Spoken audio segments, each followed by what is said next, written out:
we can see today the considerable rise of China's power. The political analysts usually are agreed that this rise of China really takes place, and Western elites are a little bit troubled about this rise of China, because they think that the Western values, elaborated throughout the ages and used as a base of many global arrangements like the UN and the International Monetary Fund and the World Bank and so on, are a little bit threatened by this rise of China, this rise of a country, or as Samuel Huntington put it, of a civilization that is disguised as a nation, a civilization that pretends to be a nation, a country.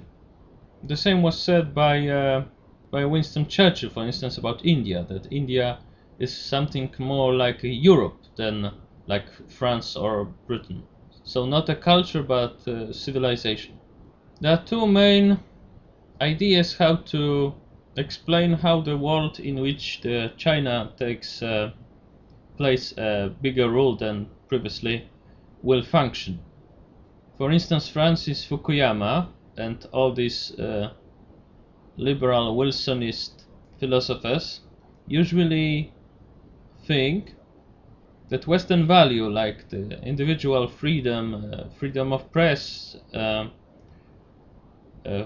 free market economy, and so on, will prevail in the whole in the whole world, and even the dictators in various parts of the world will eventually accept those rules. Others, mainly conservatives, like Samuel Huntington, for instance, they think that civilizations cannot really teach one another, so that the civilizations are separated by such strong cultural walls that it is impossible for one civilization to penetrate another civilization and change the way of thinking within the territory of the other civilization. So we can say that according to Samuel Huntington's view, we are in some way condemned to live in the world of constant misunderstandings and conflicts between civilizations, and to be more precise, between the countries that are playing their role of leaders of some particular civilization. Like USA is playing a leader of Western civilization in Huntington's views. He don't think much about European Union, which is typical for American conservatives, and he sees Russia as unquestionable leader of the Orthodox civilization. China, India, and Japan consist, in his opinion, of only one nation, one country, really. There are possible future leaders of African civilizations, for instance. Why not the South Africa?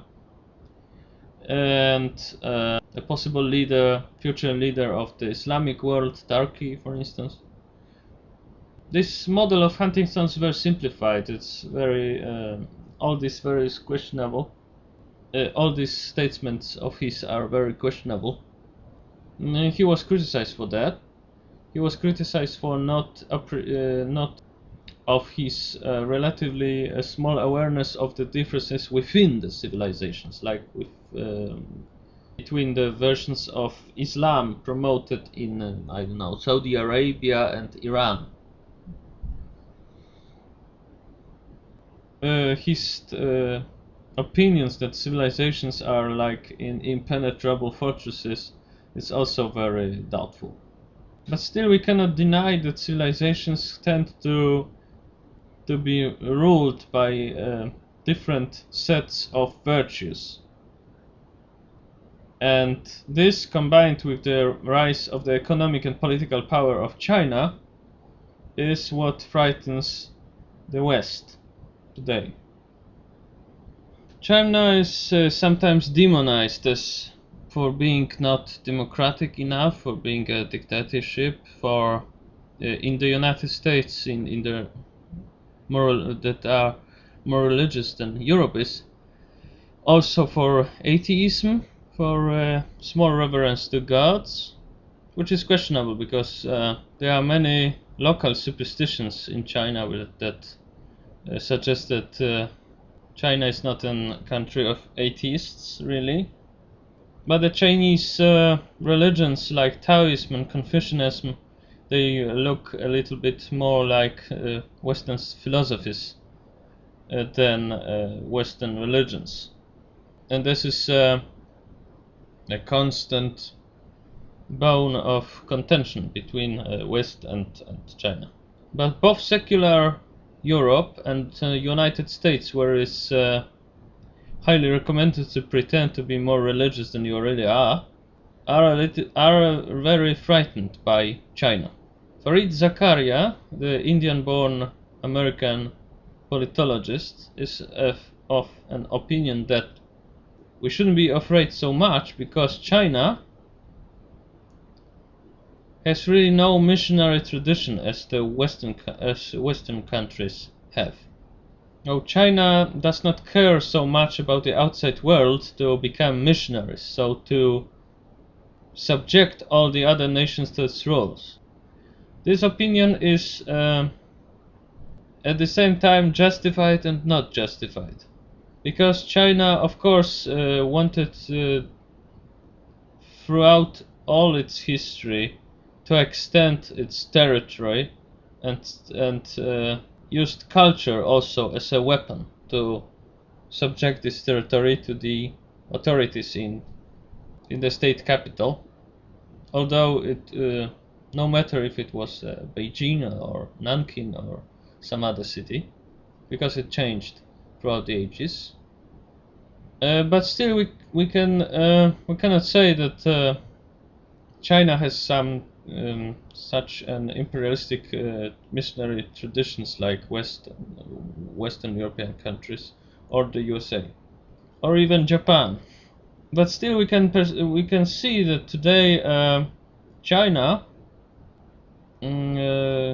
shows a different attitude towards the countries they deal with on other continents than Europe usually does, or America does.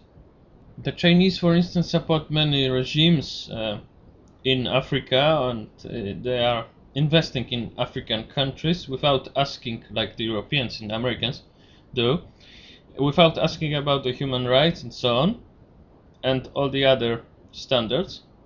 That's why the West thinks that the Chinese will very soon control Africa. But recently it came to the public information that the Chinese usually take so little interest in the countries they are investing in, that they are not investing, for instance, in schools like the Europeans do, or the Americans. They are not investing in infrastructure and education.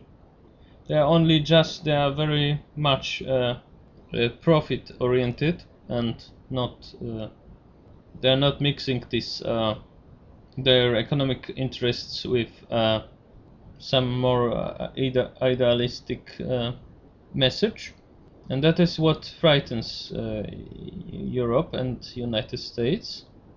Europe and the United States also see that China, a little bit in a little bit similar way to Russia, usually defends dictatorships, the rule of dictators. For instance, in the North Africa, in the Muslim Africa, that manifested itself during the Arab Spring. it's natural that Chinese are interested in keeping those dictators of the Muslim Africa in power, because the government of China is also authoritarian and also a dictatorship, really. So they maybe sympathize is too big a word, but they think that if the dictators would fail, the chance that the rule of the Communist Party in China would fall as well is getting bigger.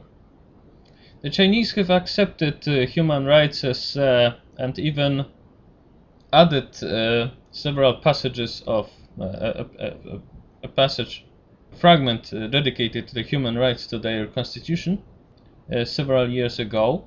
But the West still has impression, still gets the impression that Chinese do not take the human rights seriously, or that they perceive human rights as something different than the West does. We can combine this impression with the opinions that were expressed during the the recent conference about human rights in Bangkok in Thailand, where the heads and the political leaders of China and other Confucianist countries, Confucian countries, differed very much in their opinions to the Europeans and the Americans. There were also very interesting differences in the opinions of the Chinese and, for instance, politicians from Singapore, because Singapore is rich. Maybe dictatorship is too strong a word, but it's not a democratic regime, that's for sure. And it's rich and developed economically. So the Prime Minister of Singapore stated that there are more important values in life that individual freedom, for instance, and human rights. He was saying about the social harmony. He was justifying by this claim of social harmony a very strict policy on drugs usage in Singapore, for instance. And he was referring to the human rights as something that allows the population of the United States to be very frequently drug addicts and so on. So the Chinese were more cunning, because China is still not a very rich country as a whole. On the contrary, it's poor. Only the population that lives on the eastern coast in the big cities can be compared economically and according to their social and economic status to the population of the Western European countries or USA, but still with some reservations. So the Chinese were cunning enough to say that they will accept human rights, alright, but in the future, when they get more rich, then they get richer. And we cannot really say they really mean that, or they are playing that card just to get rid of the West that constantly criticizes the lack of the Chinese lack of reverence for human rights. The Chinese have proposed several concepts of global ethic and global moral standards, and this concept would be a mixture of the Confucian virtues like harmony, like obedience, and the Western liberal values, based on the virtues of the Enlightenment period. So it's something like the reflection of the Leibniz concept from the 17th century that China is so moral and interesting in their way of building the civilization that the West and China should learn from each other. But China really frightens a little bit the whole elite of Western countries. The people that accept the Huntington's vision on civilization as impenetrable fortresses usually think that China would still grow in economically and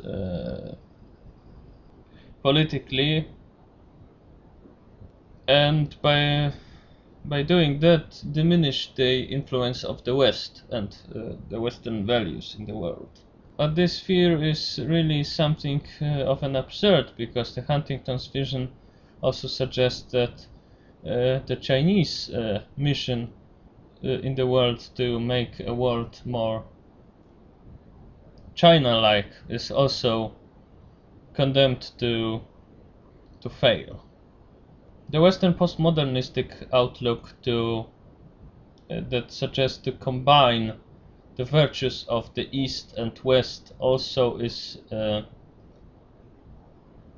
isn't free from fear of China's growing power, and that's why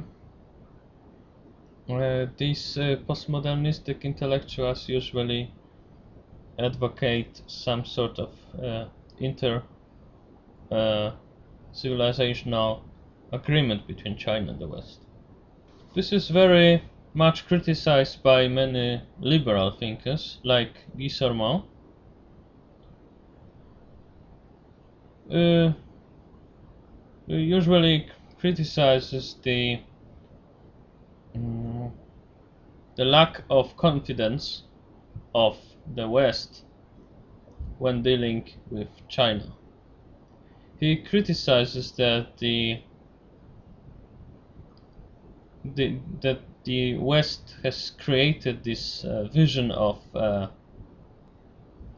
highly philosophical China, and so that the Westerners today cannot really deal with China as with a normal country to do business with, but they usually lose all their criticism when they land on the Beijing airport. They are so much impressed by China, its size, its age, and so on, its population, that the Chinese know it, and they play this theater of enchanting the Westerners very, very well. So the Westerners lose all criticism towards China, and tend to be very flexible in their attitude towards China. Guy Sorman blames for this attitude and these problems because he observed that India, for instance, is not treated in such a way as China, as like some civilization that consists in some set of very, very, very wise rules to live your life. In the West has no inferiority complex towards India, but it has towards China.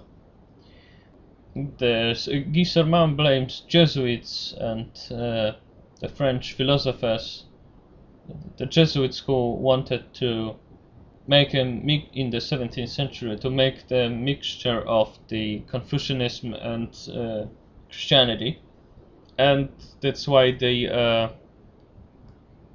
overrated a little bit the Chinese wisdom to encourage the missionary efforts, and they were paying no attention to the real men of China, the real subject of the mandarins in China, but only to the court and its Confucian virtues.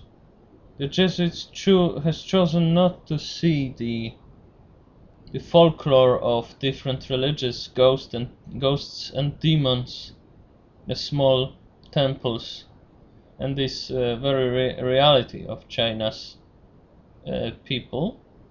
They were only paying attention to the high philosophy of Confucian mandarins. The same in the opinion of Sorman's opinions were doing the French philosophers of the Age of Enlightenment. He confronts this attitude towards China with Anglo-Saxon and Dutch traders that were doing business in 17th and 18th centuries with the Chinese merchants, but really had no frequent diplomatic relations with China at the same time. The China that was seen by France and by the Protestant Northern Europe in the 17th and 18th centuries is because of that very, very different. And Guy Sorman, although a French, he shares a vision that is more like the Anglo-Saxon and Dutch visions. He thinks that the West, especially the intellectuals, the sinologists of the West, usually totally forget about China outside of the Mandarin, outside of the Confucian court of Beijing. He suggests that the West is forgetting the real needs of China people, and for instance forgets that Confucianism is only the religion or the philosophy, because we cannot really say if it's more like Western philosophies or most Western religions. It's the religion of the Confucian elite, of the members of the administration and the government. But still it's valid to some extent, because the Communist Party sometimes refers to the Confucian values when it suits them.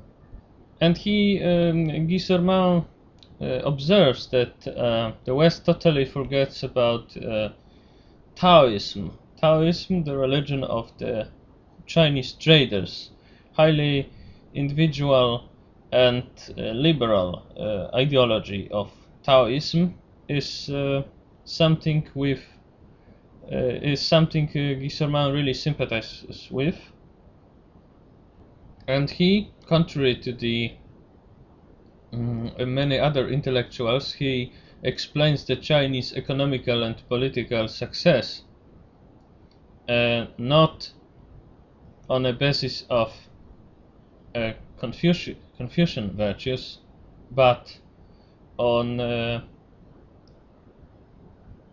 assumption that it's the competition between ideologies, like between Confucianism, Taoism and Buddhism in China, or Confucianism, Buddhism and Shinto in Japan, or Catholicism and Protestantism in Western Europe, that makes the civilization more successful. As far as the politics is concerned, Guy Sorman sympathizes not with the Chinese government, and he is very much criticizes this tendency of Western elites to be so much enchanted by the Chinese authorities and so on. He sympathizes with the dissidents.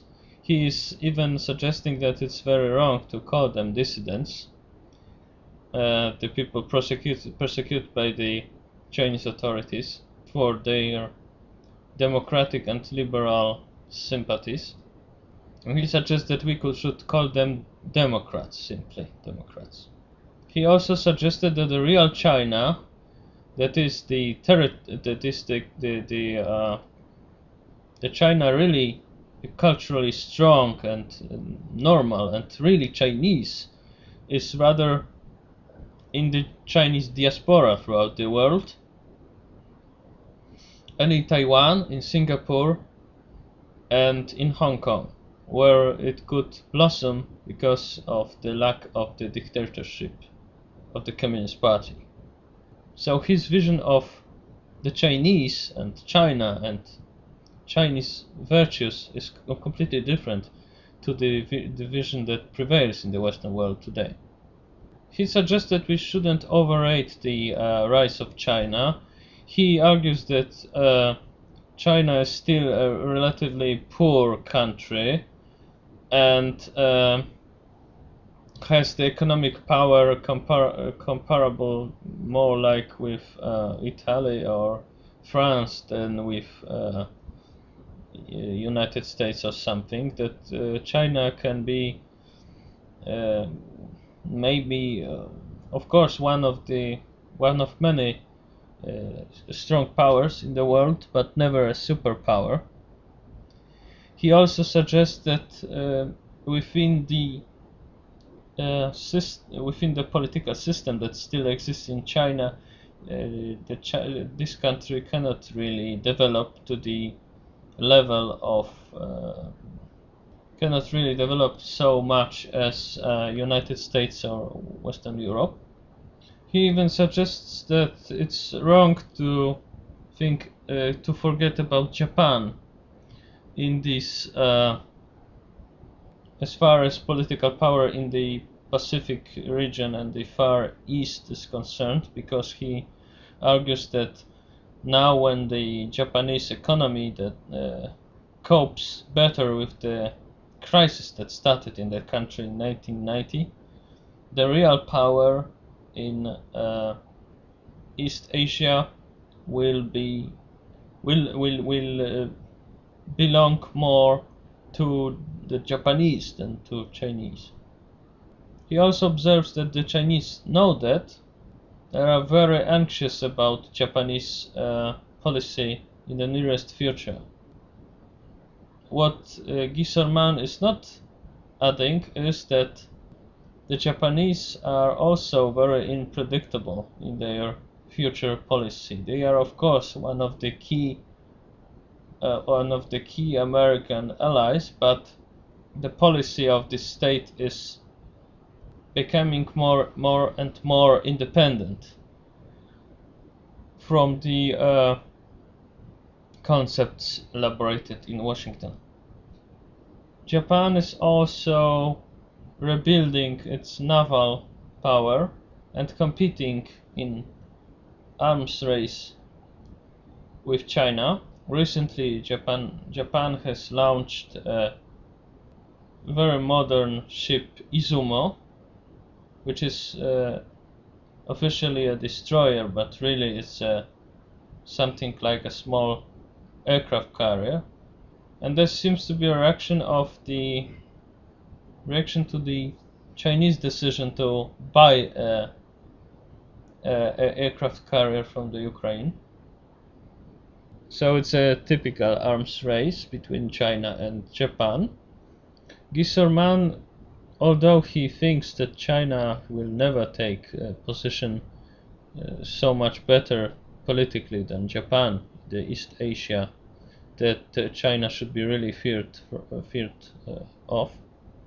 But he thinks that the Chinese government could be dangerous because, for instance, the Communist Party incites nationalistic sentiments towards Japan. The key example is here the very big demonstration against the Japanese policy, Japanese products, and Japanese nationalism,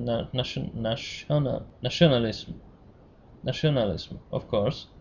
That demonstration took place in 2005 in major Chinese cities, and in Salman's opinion they were organized and encouraged by the government. They were not a spontaneous reaction to some Japanese to some rebirth of the Japanese militarism and nationalistic traditions, and that manifested themselves in a visit of the Japanese Prime Minister in the Yakasuni shrine, but they were planned by the government. The Chinese political analysts usually say that it's the Chinese people which is nationalistic and not the government, and points out that the Chinese policy towards Japan is usually very rational, very realpolitik-like, and not nationalistic. So it's true that China, after joining the International Monetary Fund, does not obey the rules of that organization. It's also true that China does not respect, to the extent that the Westerners do, the importance of human rights being supported and guaranteed. It's also true that, for instance, Great Britain is arming 2 new aircraft carriers in the same time China does. So we can see this anxiety of the West about the rise of China, but we shouldn't overrate this impact of the Chinese economic development. And judging from the number of people's protests in China against the rule of the Communist Party, we can easily expect a revolution in China and a radical change of the form of government as the hegemony of China, even the regional one.